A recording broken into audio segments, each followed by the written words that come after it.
Kim Gun-ho, aos 43 anos, carregava consigo uma história marcada por adversidades desde a juventude. Sua entrada no mundo do abismo ocorreu aos 22 anos, durante o serviço militar obrigatório. Sua vida tomou um rumo sombrio desde então, distanciando-se de uma existência normal. Criado em um ambiente familiar tumultuado, com a perda da mãe e um pai abusivo, Kim Gun-ho enfrentou dificuldades acadêmicas e desenvolveu uma personalidade agressiva, resolvendo conflitos por meio da violência.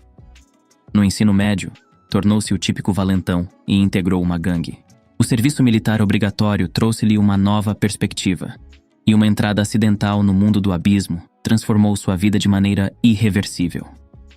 Adotando métodos obscuros para sobreviver, Kim Gun-ho dominou algumas habilidades mágicas, mas nunca havia testemunhado algo como o que estava vendo naquele momento em sua frente. Ao deparar-se com Ji-han, a imponência do jovem era avassaladora para Kim Gun-ho. Ji-han, resistindo a tiros sem sequer um arranhão, parecia um verdadeiro monstro aos olhos de alguém acostumado ao lado sombrio do abismo. Mesmo ao metralhar Ji-han, Kim Gun-ho percebe que está lidando com algo além de sua compreensão.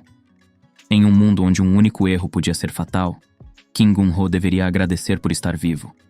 Mesmo sem matar, Ji-han obtinha experiência e subia de nível.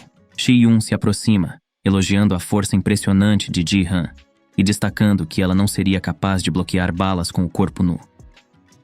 Ji-han explica a combinação de emissão de Ki e a pele de bronze como responsáveis por sua resistência. Shi-yun reconhece a eficiência do poder de Ji-han e destaca que os oponentes eram apenas lacaios fracos que evitariam confrontar diretamente a bruxa do massacre. Apontando na direção de um morro, Shi-yun revela que a verdadeira luta está além daquela barreira ilusória. Ela menciona que, no momento, a casa principal não está ciente do que está ocorrendo. Ji-han questiona o motivo, e Shi-yun explica que os Yun-hong-mun decidiram não se envolver no caso. Ji-han pondera se houve um acordo semelhante ao do clã Chunbu com Seong-gon. Curioso sobre o estado dos membros de seu clã que foram gravemente feridos por Seong-gon, Ji-han pergunta a Shi-yun sobre o destino deles. Shi-yun questiona o motivo da pergunta, e Ji-han sugere que talvez sua habilidade possa ajudar na cura, buscando uma resolução pacífica com Seong-gon. Shi-yun revela que a casa principal está atualmente trabalhando para curar os feridos, mas reconhece que a habilidade extraordinária de Ji-han poderia acelerar o processo.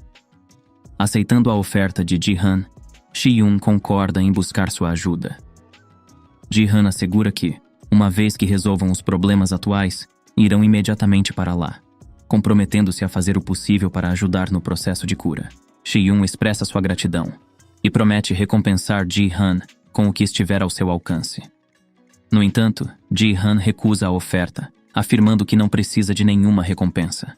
Surpresa, Shi-yun questiona o motivo, sugerindo que talvez ele não goste de encontros. Ji-han, um tanto desconcertado, pergunta se ela está de alguma forma monitorando-o para saber disso.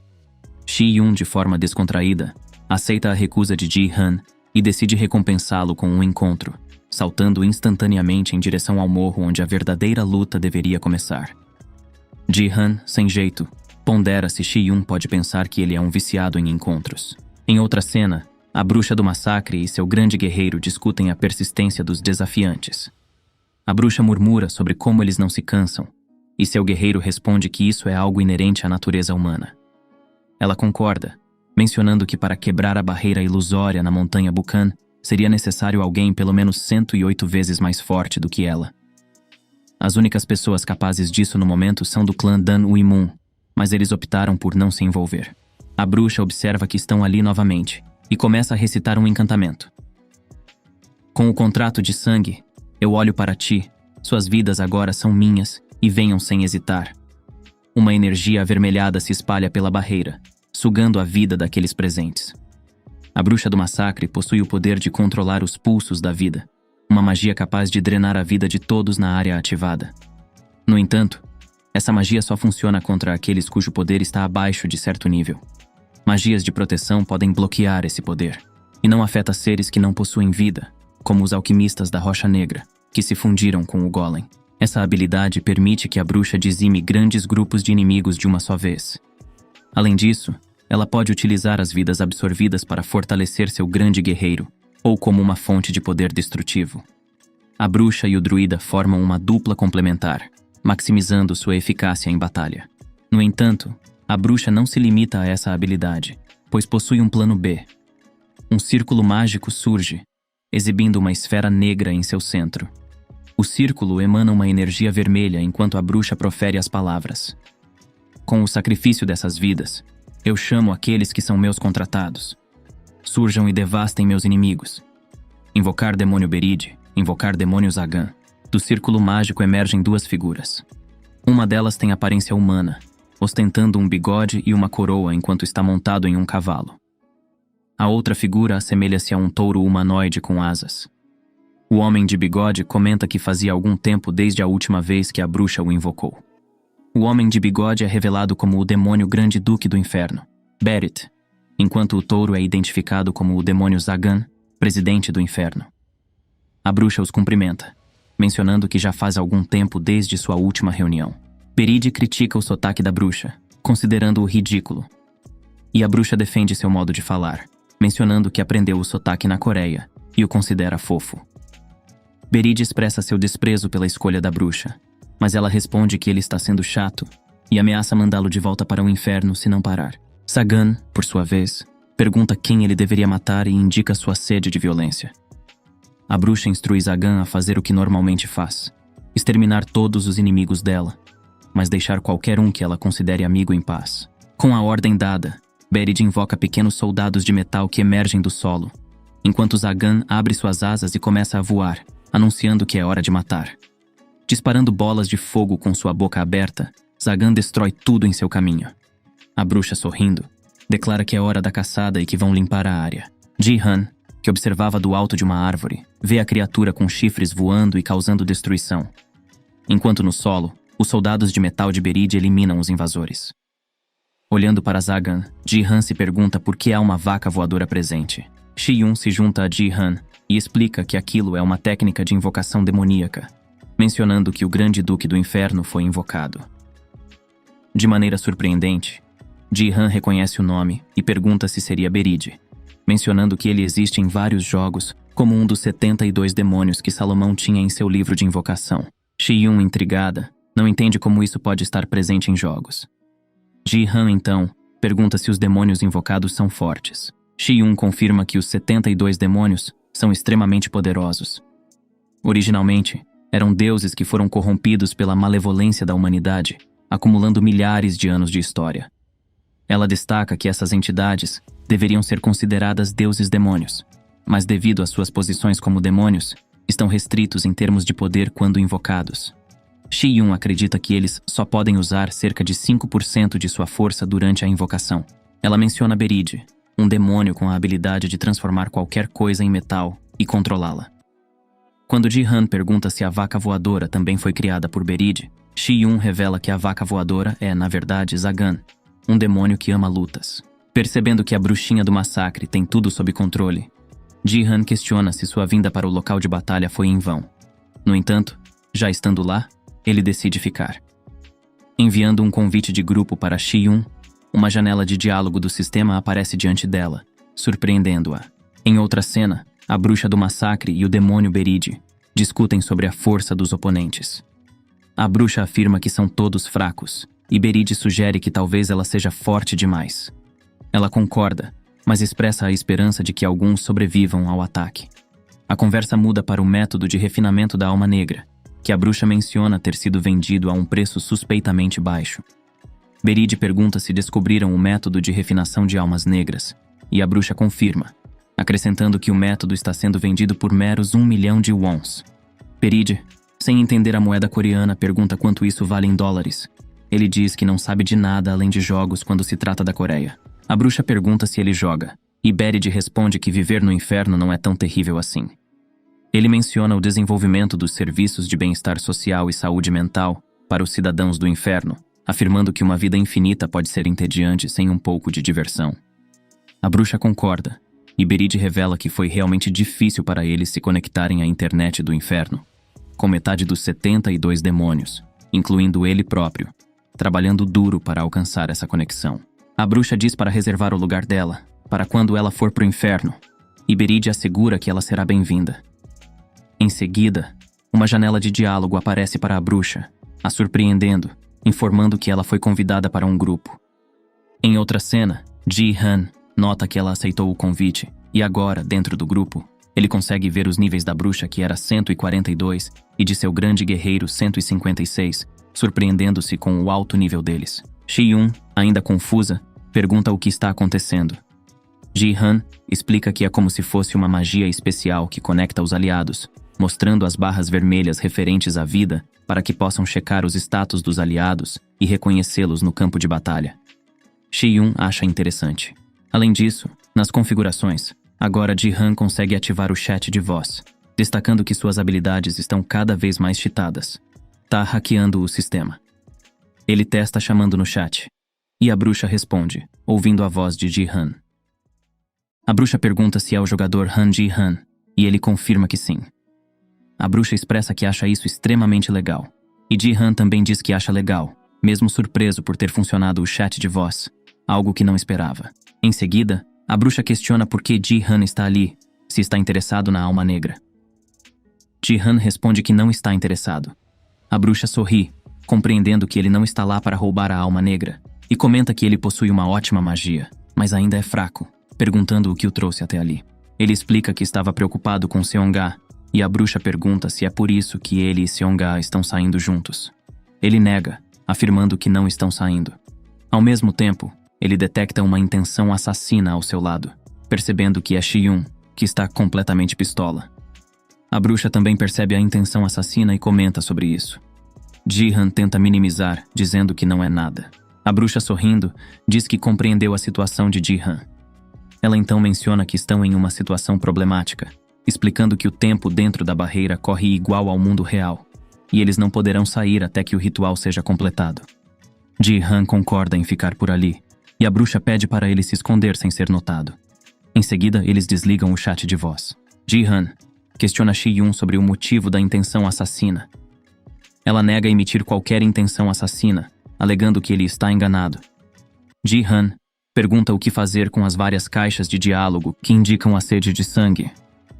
Shi-yun insiste em sua versão, afirmando que não está emitindo nada. Então, Shi-yun menciona que não pode confiar em Ji-han, pois ele anda por aí tocando nas mãos de jovens garotas sem permissão. Ji-han, confuso, pergunta o que ela está insinuando. Enquanto discutem, ambos sentem a pressão de poderosas energias adentrando a barreira. Em outra cena, a bruxa do massacre comenta que isso é uma surpresa inesperada. Beride, referindo-se às pessoas que entraram na barreira como a divisão de combate dos 10 portões de Daihan, reconhece a utilidade de uma alma negra, mas questiona a razão de eles terem aparecido, já que a alma negra não seria de grande utilidade para eles. A bruxa, ciente do que significa enfrentá-la, concorda com Beride. Ele, determinado, proclama seu feitiço. Eu ordeno a vocês. 10 se tornarão um, e esse um irá destruir tudo o que estiver na minha frente. Os soldados de metal de Beride fundem-se, criando uma entidade massiva e poderosa. Seu poder transforma os oponentes em metal antes de aniquilá-los. Os mais fracos tentam fugir, mas enfrentam a mesma destruição. No meio dos resistentes, destacam-se um jovem de óculos e um robusto com um cabelo de juba vermelha. O jovem de óculos comenta que era esperado, afirmando que a invocação demoníaca deve ser algo fácil para a bruxa do massacre. O homem de cabelo de juba vermelho afirma que bruxas extraem sua força diretamente de demônios. O jovem de óculos, por sua vez, comenta ter ouvido que a bruxa do massacre nunca fez contratos com demônios, mas utilizava o sangue de outros como sacrifício, insinuando sua astúcia. Quando questionam sobre o que fazer com os brinquedos de Beride, referindo-se aos soldados de metal, mencionam que essas criações têm status físicos elevados e liberam um gás metálico que transforma inimigos em metal. Esses soldados de metal seriam facilmente classificados como A na escala de poder do abismo. O homem de juba vermelha sugere a eliminação direta de Beride e da bruxa do massacre. O jovem de óculos lamenta não ter trazido mais aliados ao saber disso, mas o homem de juba vermelha expressa confiança na vitória. Plataformas se erguem sob seus pés, elevando-os no ar. O homem de juba vermelha voa enquanto o jovem utiliza sua própria magia de vento. O jovem decide lidar primeiro com os soldados, invocando um poderoso tornado de vento que destrói tudo em seu caminho. Beride comenta sobre a insolência humana, revelando que o jovem é conhecido como Murri das Tempestades da Corporação, e o outro é o rei de Yongrin. Os 10 portões de Daihan são uma das facções mais fortes da Coreia, ficando atrás apenas do clã Danui. A corporação é uma organização relativamente recente, rivalizando em força com as outras. A bruxa, admitindo desconhecimento sobre as facções coreanas, questiona Berid sobre o nível dos inimigos presentes, obtendo a resposta de que são de classe S. Expressando preocupação, ela sugere que poderia lidar com eles, mas confessa não estar disposta e pergunta se Zagan poderia assumir essa responsabilidade. Berid, então, instrui que Zagan deve ser capaz de conter o rei de Yongrin por um tempo. Enquanto isso, Zagan já se lançou ao combate, enfrentando os membros da corporação. O homem de juba vermelha avança com um soco em direção a Zagan, resultando em golpes simultâneos que causam uma pequena explosão de vento no céu. Em um intercâmbio frenético, Zagan tenta investir com seus chifres, mas o juba vermelha atinge sua cabeça com um poderoso soco. Ao se afastarem, Zagan elogia sua força, questionando seu nome e expressando a intenção de memorizá-lo com honra. O juba vermelha responde que ele se chama Guan Cheol-su, um executivo da corporação e um investigador. Zagan, por sua vez, se apresenta como um dos 72 demônios do inferno e um duelista, reconhecendo Guan Cheol-su como um inimigo formidável. Ele declara a intenção de usar todo o seu poder neste domínio, limitado a apenas 10% de sua força original. Chamas se formam ao redor de Zagan, que se lança em direção a Guan Cheol-su. Enquanto isso, o jovem de óculos observa, surpreso ao descobrir que há outro demônio do livro de Salomão invocado, percebendo que isso complica a tarefa de derrotar a bruxa do massacre. Berid aparece voando atrás do jovem e afirma que destruir a bruxa será uma missão impossível. O jovem de óculos se dirige ao demônio, chamando-o pelo nome Berid. Em resposta, Berid destaca sua diferença em relação a Zagan, enfatizando sua longa existência através de inúmeras gerações de guerras. Mesmo limitado a apenas 10% de seu poder total, Berid questiona se o jovem acredita ser capaz de superar a sabedoria e conhecimento acumulados ao longo dos milênios. Ele aconselha o humano a compreender seu lugar na situação. Continuando, Berid se autodenomina o demônio da alquimia e o criador das mentiras, proclamando ser capaz de realizar qualquer feito, inclusive transformar o jovem em uma poça de sangue. Pilares de aço se erguem ao redor de Berid, que declara controlar o metal livremente, desafiando o jovem a mostrar sua habilidade como mago. Berid ordena que o humano morra, oferecendo sua alma e carne para ele. Os pilares de aço se estilhaçam, transformando-se em pequenos pedaços semelhantes a lâminas, lançados em direção ao jovem. Rápido em sua resposta, o jovem utiliza uma magia defensiva, formando um tornado de vento ao seu redor, impedindo que os estilhaços de aço penetrem e o atinjam. No entanto, o jovem percebe que subestimou o demônio Berid. Ele compreende que não pode manter seu tornado defensivo indefinidamente, já que sua mana se esgotaria rapidamente. Optando por uma abordagem ofensiva, ele conjura vários tornados que preenchem o campo de batalha. Decidido a encontrar e derrotar a bruxa do massacre para fazer o demônio desaparecer, o jovem expressa preocupação com o grande guerreiro druida que a acompanha. Intensificando sua magia, ele adiciona raios aos tornados, criando uma verdadeira catástrofe de desastres naturais. Uma magia forte o suficiente para destruir uma cidade inteira. Os tornados arrancam árvores, revelando o esconderijo da bruxa. No entanto, ela sorri, mostrando nenhum sinal de preocupação enquanto o jovem avança para atacá-la. De repente, ele sente uma dor no peito e cospe sangue. O alfinete em sua gravata perfurou seu coração. Berid surge do alfinete, destacando a ingenuidade do jovem. Ele afirma que, como mencionou antes, controla todo o metal, inclusive esse pequeno pedaço em sua gravata. Berid comenta que talvez se o pequeno alfinete estivesse protegido pela mana do jovem, não seria tão fácil de controlá-lo. Ele destaca que o jovem estava tão concentrado e confiante em sua magia destrutiva que não prestou atenção aos arredores, indicando que os humanos frequentemente falham devido à falta de cuidado. Berid solicita que o jovem ofereça tudo o que tem para ele. Enquanto isso, em outra cena, Zagan continua sua luta contra o homem de juba vermelha. Os dois trocam golpes, e Zagan sorri satisfeito ao observar que o humano alcançou o estado de Hua-Kyung, uma teoria das artes marciais chinesas que explica como desativar o limitador alojado no cérebro. No entanto, Zagan afirma que isso não é suficiente para vencer. Emanando seu poder, chamas poderosas se formam ao redor de Zagan. Ele se autodenomina o comandante do 30º Exército do Inferno e promete mostrar sua força. Partindo em direção ao homem de juba vermelha, Zagan desfere um soco que o arremessa ao chão. Apesar do impacto, o homem de juba vermelha se levanta, demonstrando que não foi o suficiente para causar danos significativos. Ele adverte Zagan a não subestimar os humanos. Zagan responde que o humano é engraçado, pois nunca subestimou os humanos, considerando que os demônios existem porque foram criados por humanos. Ele esclarece que, se estivesse subestimando, não estaria aproveitando ao máximo a luta. O homem de juba vermelha firma seu pé no chão, fazendo o solo se quebrar. Com uma expressão séria, ele declara que agora é sua vez de atacar e se lança em direção a Zagan com uma velocidade absurda, surpreendendo até mesmo o demônio. Num piscar de olhos, o homem de juba vermelha está diante de Zagan. De maneira defensiva, Zagan ruge, soltando chamas de sua boca. Contudo, o homem de juba vermelha esquiva-se do ataque flamejante e aproveita a brecha para desferir seu golpe característico. Artes Yongrin, golpe final, impacto Yongrin. O golpe atinge em cheio o peito de Zagan, que elogia a habilidade do adversário. Zagan menciona que se encontrarão novamente no futuro, antes de desaparecer em fumaça negra, retornando ao inferno. Confiante, o homem de juba vermelha afirma que vencerá novamente. Em outra cena, Seong-gon aparece, visivelmente apreensivo. Consciente das batalhas que ocorrem na montanha, ele sabe que os inimigos estão lá para levar sua filha. Com os dentes cerrados de raiva, ele reconhece que, por enquanto, não pode se juntar à batalha que se desenrola. Ji-han, observando a batalha à distância, fica impressionado com o poder dos combatentes envolvidos. No entanto, Shi-yun não demonstra grande surpresa, explicando que as verdadeiras batalhas do abismo funcionam dessa maneira.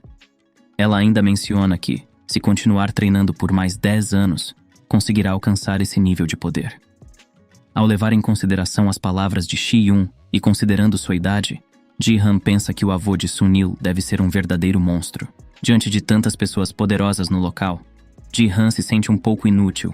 Shi-yun, no entanto, afirma que não podem mais voltar depois de terem chegado até ali. Ji-han pede desculpas por tê-la envolvido nesse tumulto, mas Shi-yun não se importa, pois está ali para pagar sua dívida com Ji-han. Ele ressalta que Shi-yun nunca lhe deveu nada para começar. À medida que a batalha parece estar chegando ao fim, eles sentem a pressão de uma enorme quantidade de poder se aproximando. Instintivamente, Ji-han chama a gnomo e solicita que ela cave um buraco para um abrigo subterrâneo. Shi-yun alerta que estão se aproximando, e no céu, os estilhaços da barreira ilusória se quebram, revelando a chegada de criaturas gigantes. Ji-han pergunta o que são aquelas criaturas. Shi-yun explica que são soldados gigantes de armadura, também conhecidos como titãs. Ela acrescenta que essa é uma arma extremamente cara, e nenhum clã deveria ser capaz de construir algo assim.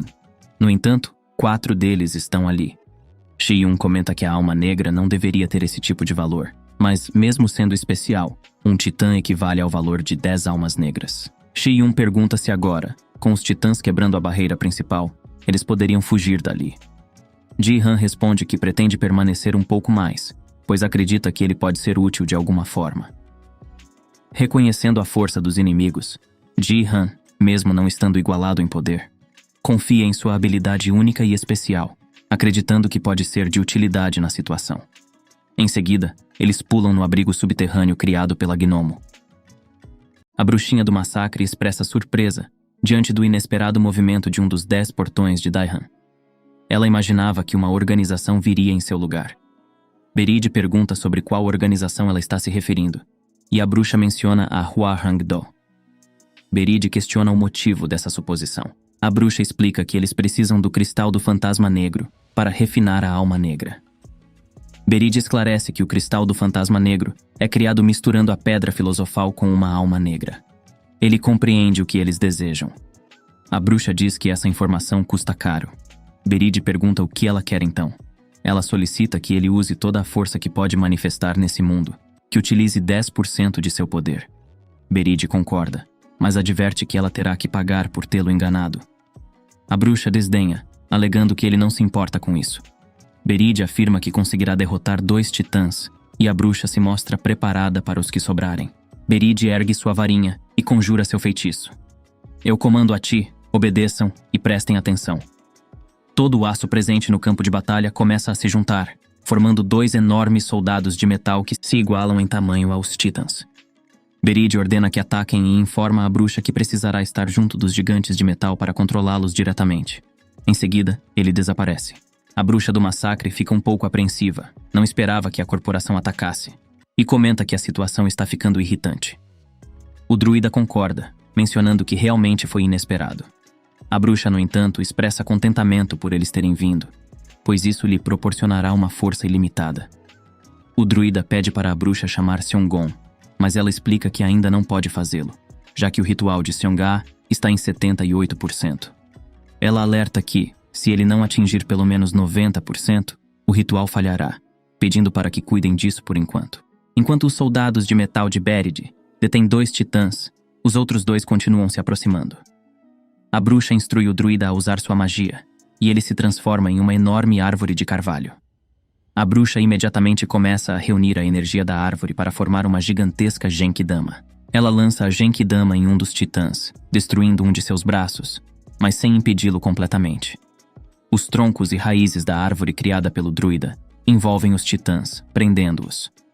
A bruxa percebe uma energia se aproximando e, olhando para o céu, avista 8 pilares negros caindo. Esses gigantescos pilares atingem o solo, formando estacas em um círculo. A bruxa se refere a eles como os 8 pilares de selamento, pertencentes ao Geomodo. Uma voz revela que trouxeram esses pilares depois de pagar uma quantia considerável de dinheiro, insinuando que isso é comum para a corporação.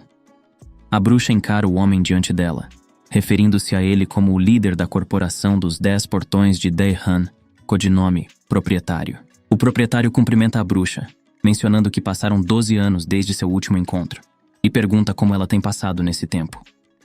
A bruxa responde que tem estado bem, mas não esperava vê-lo ali. O proprietário comenta que conseguirão bons lucros com esse trabalho. A bruxa diz que ele conhece Seongon melhor do que ninguém e pergunta se está correta. O proprietário afirma que é por isso que veio pessoalmente, pois planejam capturar Seongon, cujo corpo e alma têm diversos usos em seu campo de trabalho. Ele revela que tiveram a ajuda de Geomodo como patrocinador, deixando a bruxa visivelmente preocupada. O proprietário diz que, devido à relação passada com a bruxa, permitirá que ela vá embora se não se opuser a ele. A bruxa responde que isso não tem chance de acontecer, mencionando a sacralidade de um contrato e seu débito com Seongon. O proprietário adverte que isso pode custar sua vida, e a bruxa afirma que esse é o preço do respeito. O proprietário compreende e, emanando uma energia negra, declara que tomará a vida que ela respeita. Levantando as mãos, a energia negra se transforma em projéteis negros que são lançados em direção à bruxa. Os projéteis voam em direção à bruxa, que habilmente realiza manobras evasivas no ar para se esquivar. No entanto, o proprietário aproveita a brecha para se aproximar e desferir um poderoso cruzado na costela da bruxinha, que sente o impacto. O proprietário se prepara para um segundo ataque, mas seu punho é interceptado pelo druida. O proprietário comenta que o druida é o grande guerreiro da bruxa, questionando se ele acha que consegue bloqueá-lo. O druida afirma que sim, que pode fazer isso facilmente. Com um sorriso sádico, o proprietário lança diversos projéteis de magia negra em direção ao druida, que nem precisa se mover para se defender. Os projéteis tocam sua pele, mas não causam nenhum ferimento. Demonstrando surpresa, o proprietário recebe um soco no rosto do druida, sendo lançado para longe. O druida revela que a pedra da sabedoria está com ele. O proprietário, elogiando o druida, recebe um elogio em retorno. Ele anuncia que agora vai lutar com força total. Proferindo as palavras, o proprietário vos comanda. Todos se juntem aqui agora. Diversos círculos mágicos se formam no ar, invocando executivos figurantes. O proprietário declara que esses inimigos à sua frente estão tentando impedir que obtenham lucros e ordena que os executem. 3 figurantes voam em direção ao druida, iniciando uma luta corpo a corpo no estilo Dragon Ball. Enquanto os outros enfrentam a bruxa, os figurantes se apresentam como parte da corporação e afirmam que, em nome do proprietário, irão executá-la para transformá-la em lucro para a corporação. A bruxa, irritada, declara que isso não acontecerá de jeito nenhum. Ela inicia seu encanto, proferindo as palavras: Eu juro pela origem do sangue, olho para ti, e suas vidas são minhas agora. Venham sem hesitação. Emanando uma energia vermelha e preta, a bruxa começa a sugar a vida dos figurantes. O proprietário ordena que ataquem a bruxa, mas eles são impedidos de penetrar o escudo de magia dela. A bruxa voa rapidamente, proferindo as palavras foice da vida. Uma enorme foice feita de mana surge em suas mãos. A bruxa gira a foice rapidamente em 360 graus, criando um poderoso ataque de dano em área. A energia vital dos figurantes ceifados é absorvida pela bruxa, fortalecendo-a. Ela adverte que não deveriam ter sido tão descuidados. Quando está prestes a iniciar o segundo turno de ataques, é surpreendida pelo proprietário, que aparece em suas costas, agarrando o seu pescoço. Ela se refere à técnica que ele utilizou como Passos da Sombra. O proprietário confirma que ela está certa, explicando que se trata do Passo das Sombras, uma técnica de teletransporte que permite ao usuário se mover pelas sombras. Ele comenta que parece que a bruxa ficou mais descuidada com o passar dos anos. Encurralada, a bruxa pede para que ele acabe com isso de uma vez, solicitando que a mate. O proprietário afirma que talvez o efeito dos 8 pilares esteja afetando a bruxa, mas ressalta que ela deu as costas muito facilmente, alertando que esse descuido terá um preço alto. A bruxa pede mais uma vez para que ele a mate, mas o proprietário se recusa, rindo e anunciando que a utilizarão para extrair sua mana pelo resto de sua vida. Nesse momento, Seong-gon surge nas costas do proprietário e, com um simples movimento do braço, arremessa-o para longe, resgatando a bruxinha do massacre. Seong-gon adverte o proprietário a não subestimá-lo. Escondidos no buraco, Ji-han e Shi-yun continuam observando. Ji-han sente que está testemunhando uma luta entre verdadeiros monstros. Shi-yun explica que se trata da Corporação, uma das facções mais fortes da Coreia, conhecida como os 10 Portões de Daehan. Questionada sobre as atividades da corporação, Shi-yun menciona que eles seguem um ritual de longa data e seus objetivos sempre visam o lucro. Observando a luta de maneira oculta, Ji-han pensa que até agora parecia não ter motivo para estar ali, mas percebe que pode ajudar.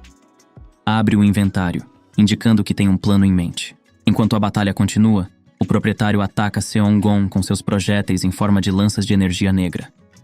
Seong-gon cria vários círculos, invocando diversas criaturas. As invocações de Seong-gon o protegem das lanças negras, enquanto os executivos figurantes tentam atacar, mas seus esforços são ineficazes contra Seong-gon. Uma das criaturas invocadas por Seong-gon parte para atacar os figurantes, mas estes conseguem se proteger com barreiras de mana. Seong-gon, percebendo seu enfraquecimento devido aos 8 pilares de selamento, nota suas invocações sendo derrotadas.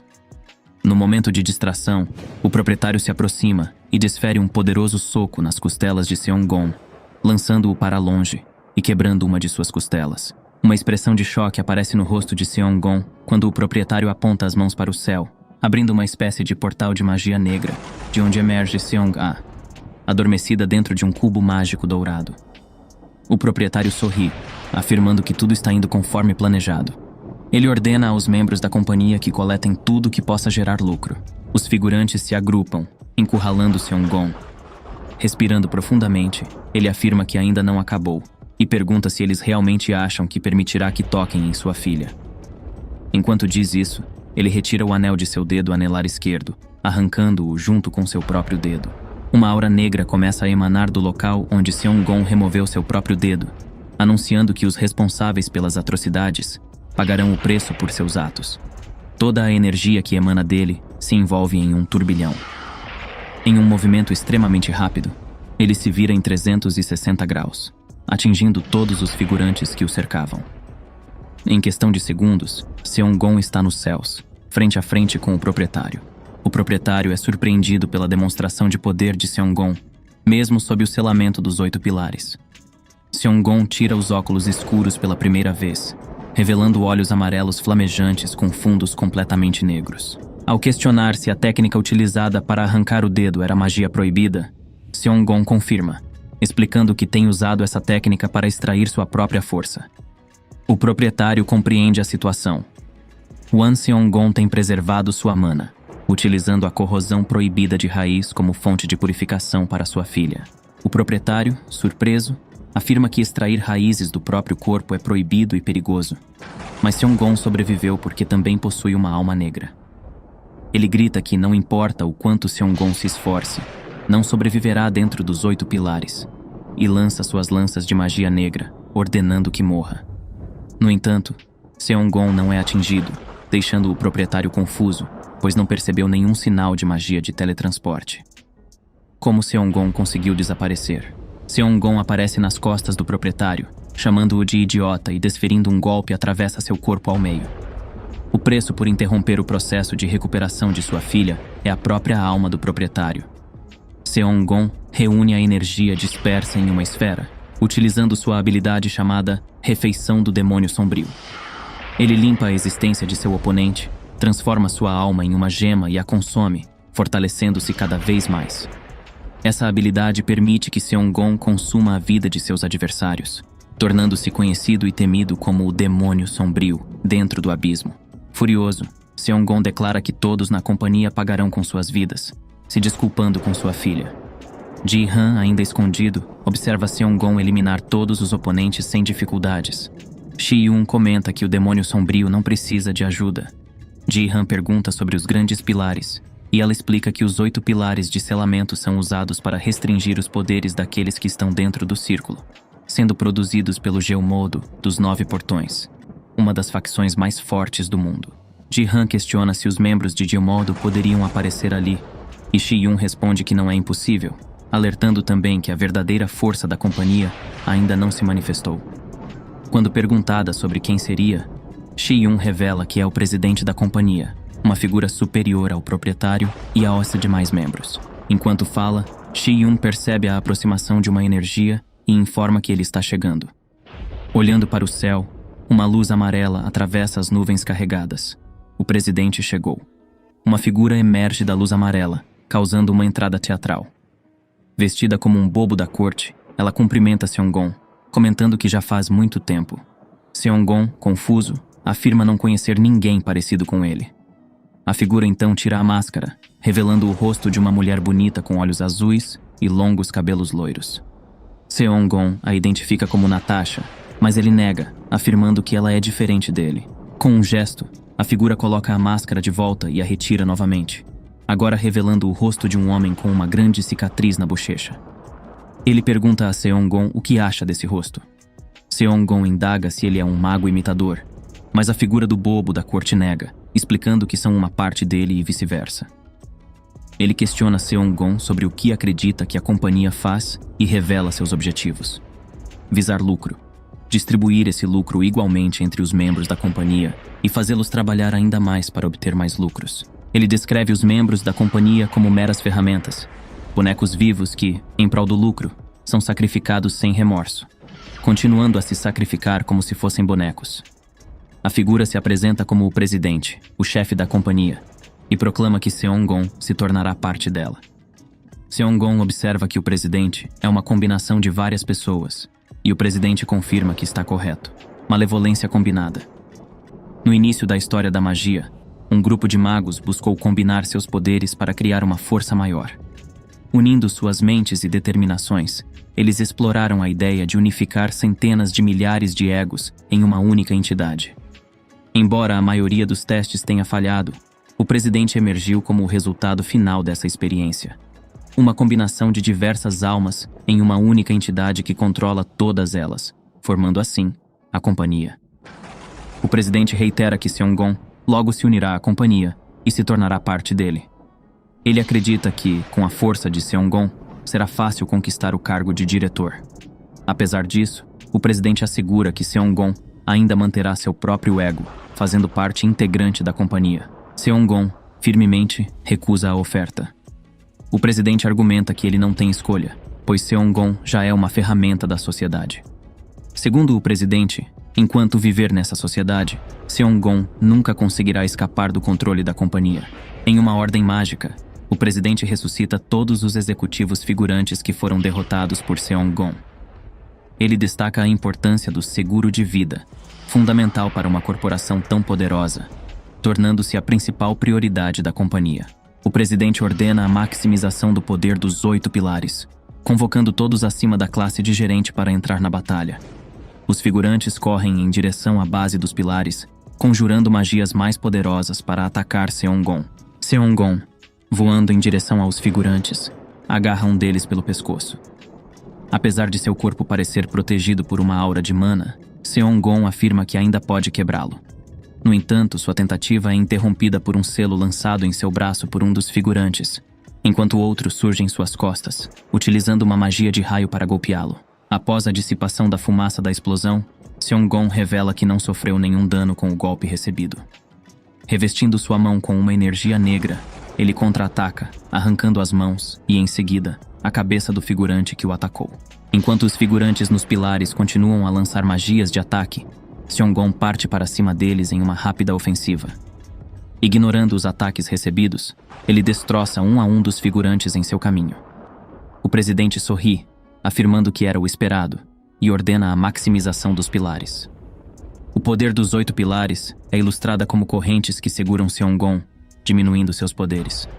No entanto, ele se acalma, afirmando que pode lidar com o poder dos 8 pilares. Voando em direção ao presidente para eliminá-lo, um figurante se coloca como escudo, agindo como um obstáculo, junto com o mesmo poder de raio que Seong-gon já havia derrotado anteriormente. O presidente revela que o quartel-general principal possui muitos seguros de vida para cobrir possíveis acidentes.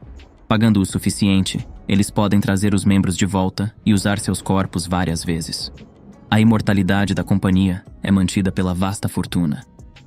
Sempre que Seong-gon mata um membro, os fundos da companhia diminuem um pouco. O presidente ativa novamente o seguro de vida, trazendo todos de volta à vida. Ele argumenta que uma pessoa como Seong-gon será esmagada pela fortuna da companhia. E diz mais uma vez para Seong-gon vir se juntar à companhia, oferecendo-lhe a posição de proprietário, e os figurantes revividos atacam novamente Seong-gon. Os golpes não surtem efeito, e Seong-gon exige que o presidente pare de rir, questionando se acredita que uma pessoa comum como ele é capaz de tocá-lo. Uma vasta nuvem de energia negra se espalha ao redor de Seong-gon.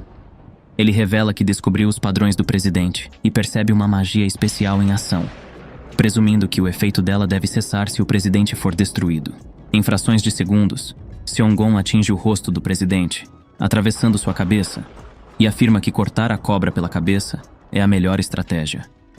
O corpo do presidente se desfaz em uma fumaça de magia negra, enquanto Seong-gon declara que agora a alma do presidente faz parte de seus poderes. Ji-han, ainda assistindo à luta, fica surpreso com a força de Seong-gon. Shi-yun comenta que os boatos sobre o demônio das trevas, Seong-gon, são verdadeiros, e ele é capaz de enfrentar centenas de pessoas, com as trevas engolindo tudo. Ji-han pergunta se Shi-yun ainda quer sua vingança e reafirma seu compromisso de ajudar os membros do clã Yun-Homun. Shi-yun se vira e diz que, se ele realmente conseguir curar os membros de seu clã, ela o recompensará com o encontro que ele tanto deseja. Ji-han pede para ela parar de falar sobre encontros e pergunta se ela sabe o que é um verdadeiro encontro. Shi-yun responde calmamente que é uma promessa entre pessoas de sexos opostos para se encontrarem em um local. Ji-han acrescenta que não é apenas um encontro entre duas pessoas, mas um encontro com sua namorada, onde eventualmente podem ir ao cinema. Escolher um filme de terror de propósito para que ela fique assustada e o abrace. Shi-yun se irrita e chama Ji-han de pervertido de merda. Após o momento descontraído, ao olhar novamente para o campo de batalha, uma sombra com a máscara de bobo da corte, que o presidente usava, segura a perna de Seong-gon.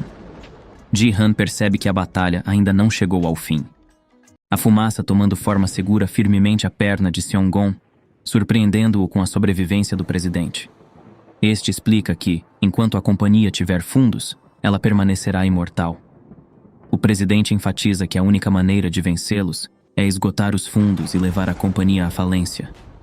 A fumaça, agora com uma roupa de executivo e a máscara de bobo da corte, representa a continuidade da presidência. O presidente afirma que ele é todos e todos são ele. Quando um presidente morre, a próxima alma na fila assume o cargo, questionando se Seong-gon já viu uma companhia falir só porque o presidente mudou. Com Seong-gon segurado em uma chave de braço por trás, o presidente reconhece a força de Seong-gon, que causou um dano considerável à fortuna da companhia. No entanto, ele assegura que isso é o máximo que Seong-gon pode alcançar. Enquanto é golpeado pelos executivos, Seong-gon quase desiste, seu corpo atingindo os limites da resistência. No entanto, ele recupera a consciência, segura o punho do executivo que o golpeia e lhe acerta um soco. Consciente de que o executivo vai se regenerar, Seong-gon libera novamente sua energia das trevas. Sentindo seu coração bater como se fosse explodir, ele resiste à dor intensa e afasta os figurantes ao seu redor, declarando que há algo mais importante do que sua própria vida para proteger e que não pode morrer agora. O presidente ri descontroladamente, desafiando Seong-gon a pensar que é forte o suficiente para derrotá-lo. Com um braço elevado, ele manipula um boneco como uma marionete, fazendo-o crescer e atacar Seong-gon. Este, exausto, voa através do boneco de madeira e, à beira do esgotamento, utiliza sua última técnica proibida, Sol Negro. Um buraco negro se forma atrás de Seong-gon, rompendo o solo e sugando tudo ao redor. O presidente reconhece a periculosidade da técnica e pondera sobre os danos aos fundos da companhia. Mesmo assim, ele elogia a força da técnica de Seong-gon. As ordens do presidente se tornam claras. Comprem estas terras, comprem este céu, comprem este espaço. Ele ordena que Seong-gon caia. Seong-gon é jogado ao chão como resultado do controle absoluto que a companhia exerce sobre a realidade. Embora em seus limites físicos, o presidente observa que Seong-gon ainda emana poder de sua alma. Parabenizando Seong-gon por tornar-se o novo membro da companhia, o presidente o insta a trabalhar arduamente para o benefício deles. Seong-gon, no entanto, recusa-se persistentemente. O presidente, alegando que ele não pode mais resistir, materializa uma máscara semelhante à que ele está usando, declarando que ao vestir a máscara, Seong-gon se tornará um deles. Nesse momento, Ji-han emerge de um buraco cavado anteriormente por Gnomo, informando Seong-gon que ele não pode se render, pois é seu professor de química e ainda há muito o que aprender com ele. Seong-gon olha para Ji-han, surpreso com a aparição. Ji-han ativa a técnica de recuperação de Yun-hong, o que chama a atenção do presidente, que o reconhece como o jogador. O presidente, revelando que fez uma promessa a alguém não especificado, afirma que não machucaria Ji-han, mas ele atrapalhou os negócios da companhia e precisa ser ferido um pouco. Propõe quebrar os braços e pernas de Ji-han, que prontamente recusa.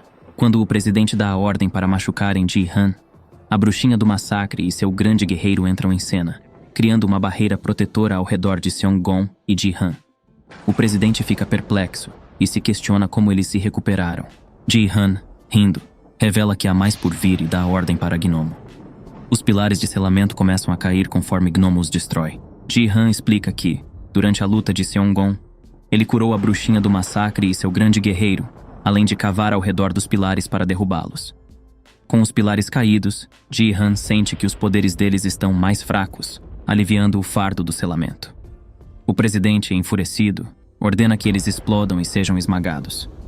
No entanto, mesmo com controle sobre o espaço, suas ordens não ultrapassam a barreira protetora da bruxa, que pede a Ji-han que se apresse, pois não consegue manter a barreira por muito mais tempo. Ji-han utiliza repetidamente a recuperação da alma em Seong-gon, esgotando todo o seu MP para curá-lo completamente. O presidente, furioso, lança um ataque. Ji-han se vê envolvido em uma escuridão, proveniente da habilidade de Seong-gon, que aparece na escuridão, elogiando a incrível habilidade de Ji-han, explicando que levaria pelo menos 1 ano para se recuperar completamente, mas ele conseguiu curar-se instantaneamente. Seong-gon agradece, e a escuridão ao redor de Ji-han se dissipa. Shi-yun ajuda a bruxa do massacre, exausta após segurar os ataques do presidente com seu escudo. Ji-han utiliza novamente a recuperação da alma nela e no druida. A bruxa do massacre sugere que é hora de fugir e deixar o resto para Seong-gon, que é mais forte que os próprios demônios. A bruxa expressa sua gratidão pela valiosa ajuda de Ji-han e decide recompensá-lo.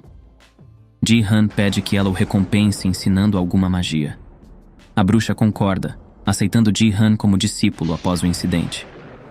Empolgado, Ji-han agradece. A bruxa acrescenta mais uma recompensa, se aproximando para dar-lhe um beijo. Em seguida, diz que agora podem fugir.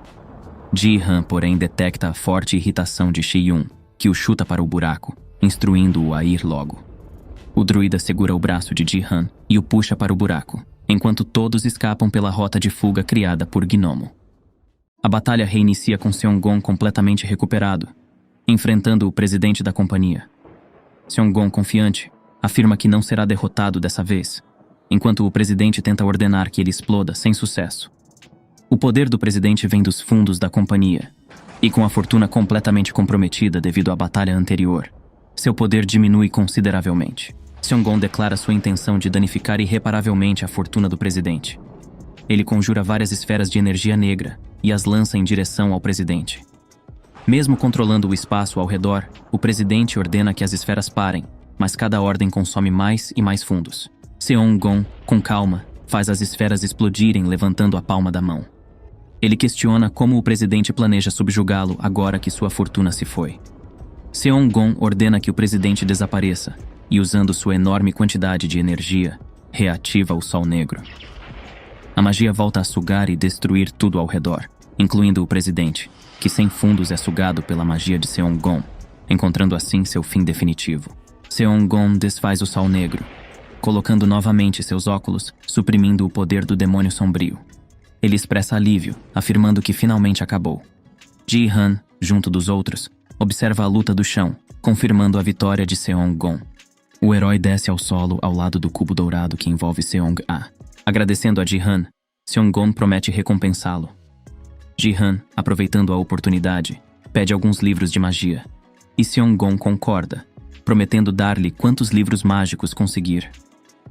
Ji-han comemora, enquanto a bruxa do massacre pede para ele observar o que está prestes a acontecer. Seong-gon toca o grande cubo dourado que envolve Seong-a, e uma energia negra começa a se formar. Essa energia toma a forma de um cone de magia negra, com a ponta direcionada para o peito de Seong-a. O cone encosta no peito dela, e a energia começa a ser sugada para dentro dela.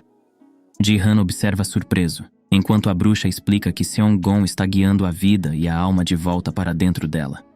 Ela continua dizendo que momentos antes, Seong-a estava cercada pelos poderes de sua vida e alma, e agora estava sendo guiada de volta para o corpo. A bruxa explica que esse ritual fortalece o corpo e a alma. Ela ressalta que, na teoria, para realizar esse ritual é necessário ter conhecimento sobre magias dimensionais combinadas com magias de forças vitais. Ji-han comenta que soa um pouco confuso, e a bruxa se oferece para ensiná-lo, reafirmando sua promessa de se tornar sua professora.